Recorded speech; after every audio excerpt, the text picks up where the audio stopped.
Yandan zihniyet kültürü yine aşağıya gözükmeyecek görün.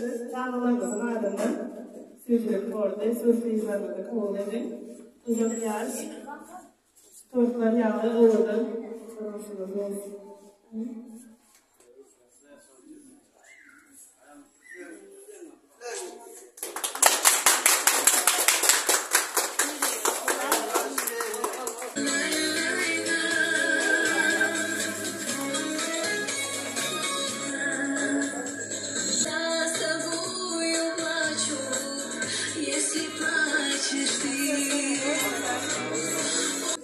Amalarda bu sayfalara gidelim. Kızlarıma selam güneşlesin. Ağlamam. Gelin yaşlı. Herkesin kutlu olsun. Herkesine güzel olsun. Canlar sağ olasın. İşte olacak.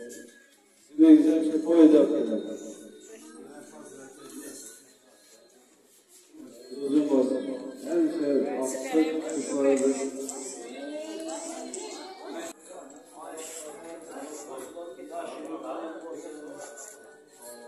Hem şeflerim aramızda şu gülüp oynatmıyor.